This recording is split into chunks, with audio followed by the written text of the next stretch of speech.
మేడ్చల్ పట్టణంలోని వెంకట్రామయ్య కాలనీలో ఇంటింటా బీఆర్ఎస్ కార్యకర్తలు విఠల్, శ్రీను, చంద్రారెడ్డి, నీలిమ, విజయలక్ష్మి తదితరులు కలిసి ప్రచారం నిర్వహించారు. కాంగ్రెస్ ప్రభుత్వం రావడంతో ఏ పనులు సరిగా జరగడం లేదని, ఇస్తామన్న హామీలు ఇప్పటివరకు రాలేవని, కావున ఈసారి ఎంపీ అభ్యర్థి రాగిడి లక్ష్మారెడ్డిని గెలిపించాలని, కారు గుర్తుకు ఓటు వేయాలని ప్రచారం నిర్వహించారు.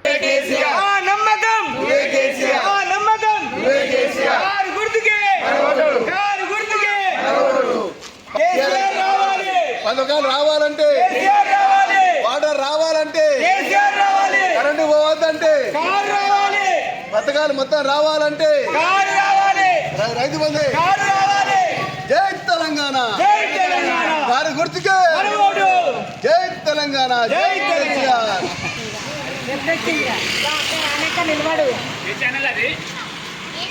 GS6 మీరు ఎందుకు వెళ్ళలే ఇంకా ఈరోజు? మా అమ్మాయి వచ్చింది.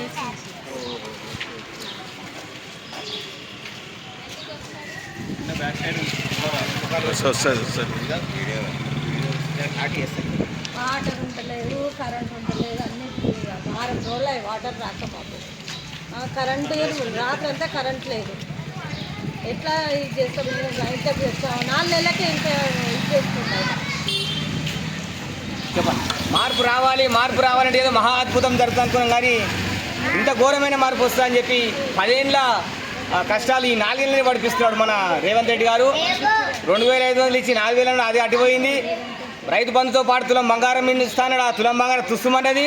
ఒక ఆడోళ్ళకి మాత్రం బస్సెక్కి తిరుగురారు ఆయన, దేశాలు తిరుగురారు ఆయన, ఏం అడగకురారు ఆయన అని చెప్పి అది ఒక పథకం మాత్రం చేసిండు. ఆడోళ్ళకి కొట్లాడ పెట్టిండు, ఆడోళ్ళు మగవాళ్ళకి ఇంట్లో కొట్లాడ పెట్టిండు. అది చేసిన గొప్పతనం, అదే పెద్ద మార్పు. కాంగ్రెస్ వచ్చిందల్లా మార్పు అంటే అది ఒకటి. మరిన్ని అప్డేట్స్ కోసం మా ఛానల్ని సబ్స్క్రైబ్ చేయండి.